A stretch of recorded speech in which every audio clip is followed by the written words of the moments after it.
No one likes to lose. But if we're honest with ourselves, every setback that has crossed our path has not been in vain. For while the bitterness of defeat is no one's favorite dish, we only truly learn how to master the art of walking by picking ourselves up over and over again. As we begin to flex our creative muscles to lean into the beauty of creative abstraction, we learn to taste the freedom of the open road. But at a certain point, those empty highways are prone to become ever more congested until the fresh air is replaced with the stench of exhaust fumes. While it never feels good for the ideas to run dry, so to speak, there's no need to lose hope. For, as my kid sister used to say, when one door closes, a window opens. You see, setbacks are a critical part of the creative process for the same reason that they're fundamental to any healthy childhood. I mean, just take any of your favorite games as a kid, the ones you summon nilly-willy from your imagination. What made them so exciting is that the rules, hell, the game itself could change at any minute. All that truly mattered was having a ton of fun. Poop again! He called the shit poop! This is the best night of my life. And this is where things get interesting, because in order to get back on the open road, to feel that cool cross breeze across our face once more, we need to break a few road rules. So buckle your seatbelts, because today's first lesson is about to get a little bumpy. Just do it. Jurassic Park. Here's something you should know about me.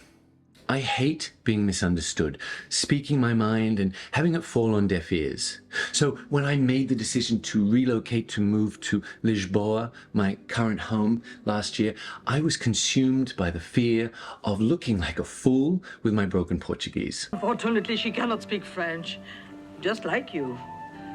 She's Portuguese. Buongiorno. But at a certain point, I knew that the only way forward was by putting my foot in it, by failing so often and in front of so many poor locals that it became a ritual of sorts. Bello. Bella. Now, guys, there's no fairy tale ending to this story. My Portuguese is still wretched. Estar aqui a pedir as mãos de sua filha. But what did change was my perception and relationship to failing in public. With all the uncertainties that life brings, it's little wonder why we spend most of our waking hours trying to uproot them from our life. But for so many of us, we're prone to throw the baby out with the bathwater. What the hell is that? It's a baby we found in the trash. To rid our lives of the things that make us truly unique and fill us with joy.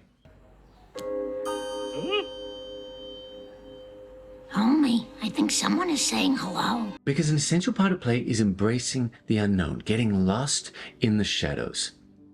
So if any of this is resonating for you, then it's time to break the cycle. And what better place to start than my favorite quote of all time from former President Teddy Roosevelt, which incidentally happens to open my book, Putting Yourself First. It is not the critic who counts. The credit belongs to the man who is actually in the arena, whose face is marred by dust and sweat and blood, who strives valiantly, who errs, who comes short again and again, because there is no effort without error and shortcoming, who at the best knows in the end the triumph of high achievement, and who at the worst, if he fails, at least fails while daring greatly, so that his place shall never be with those cold and timid souls who neither know victory nor defeat. Your ego is going to hate me for this, but it's time to take a leaf from the former president's playbook, to lace up our metaphorical gloves, and to face our first challenger in the ring. It's unbelievable, the condition of both men have been. I must break you. And while such a vision might leave you grimacing, the open secret about fear is that while it can never be conquered, it can be confronted. And learning to face down our fear is how we get the stream of ideas flowing like never before. Your mission this week, should you choose to accept, is to scare yourself silly. Submit an application for that dream job, the one that's out of your league. Or say yes, sign up to that salsa class, the one that your friend has been raving about. Or pitch your boss on that promotion that you deserve, or that pay rise that you've been waiting for. Or hell, ask that special someone out for dinner and drinks. I love you, baby, and if it's quite alright, I need you, baby, to on the lonely night. I love you, baby, trust in me when I say. Now, a good rule of thumb here is that if the choice doesn't leave your stomach in knots, then the stakes aren't high enough. Did you say steak? I mean, when I look back on the moments in my life that stand a little taller than the rest, they all brought me to the brink of failure.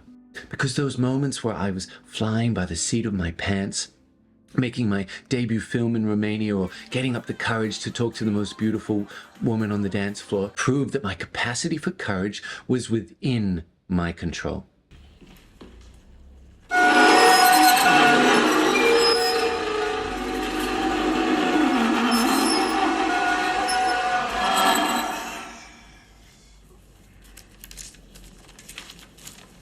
Want to get down on this? Come to think of it, just about everything in modern society, from the toys and trinkets that make our lives more comfortable and enjoyable, were forged from the fires of failure. I mean, look, don't take it from me. Just listen to the man who single-handedly willed the smartphone into existence. Most people never pick up the phone and call. Most people never ask. And that's what separates sometimes the people that do things from the people that just dream about them. You gotta act. And you've got to be willing to fail. You've got to be willing to crash and burn, you know, with people on the phone, with starting a company, with whatever. If you're afraid of failing, you won't get very far. Now, here's the good news. In return for going out on a limb in service to your dreams, you've got to reward yourself with Ice cream, I had some ice cream, and I'm gonna eat it all. I'm gonna eat it all. well, whatever floats your boat. But most importantly, celebrate yourself, win, lose, or draw, for standing up to Goliath and living to see another day. Just like Hebb's law from last week, neurons that fire together, wire together. So for every new venture, be sure to gift yourself with something that leaves you feeling all warm inside. In my case, a 3/4 oat flat white from my favorite cafe, or a trip to the movies in the evening, is my version of a good scratch behind the ears. The benefits of failure don't just promise to get our creative juices flowing again. It goes a long way to reshaping who we are, and just as importantly, how we see ourselves. How's that working out for you? What? Being clever? Great. Keep it up then. I mean, just take this life advice from Brad Pitt, one of my favorite modern actors, who proves time and again that he is so much more than a pretty face. Happiness is overrated. There has to be conflict in life, because those dark moments fuel you for the next bright moment. You can't have one without the other. Yeah, with enough soap, one could blow up just about anything. Tyler was full of useful information. And so we do well to remember a key rule from here on out. There are no mistakes. Because like a lumpet, failure is a vital part to nurturing the creative endeavors that we envisage in our mind's eye. Which sets us up perfectly for today's final lesson. Table for one. Aha! Now, while the idea of dining alone may be a terrifying prospect for some, learning to enjoy one's own company is a vital part of the creative process, because the bottom line is everything starts and ends with you. George Washington, an American founding father and the first President of the United States, knew this fact all too well with his now infamous line, "It is far better to be alone than to be in bad company." When I was younger, Washington's words would have gone in one ear and out the other, because I couldn't stomach the idea of enjoying a meal surrounded by strangers. Now, if I'm being totally honest, it was my shame that kept me from taking the plunge. My vanity leading me to put myself in the shoes of others, to cast their eyes upon me with a mixture of confusion and pity. With time, I came to realize a golden rule, and one that I wish I'd known way back when. Nobody gives a good goddamn about you, because they're too busy worrying about themselves.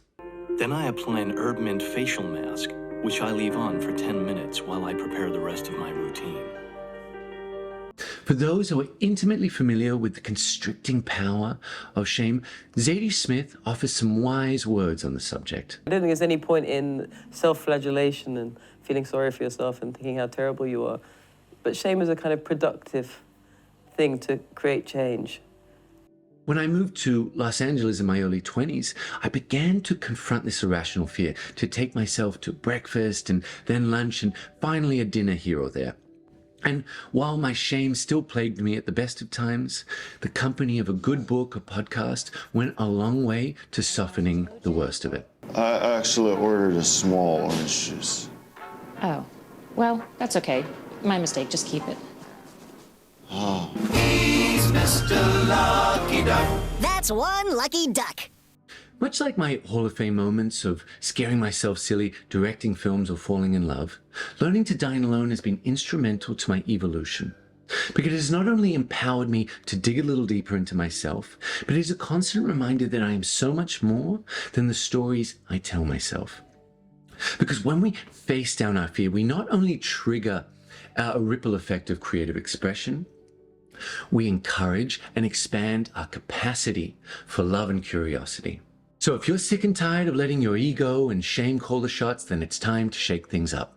If this puts butterflies in your tummy, then you're on the right track. But remember the golden rule: slow and steady steps. A spot of brekkie at a local cafe, or a quick bite to eat on a lunch break to start. And remember, it doesn't have to be fancy.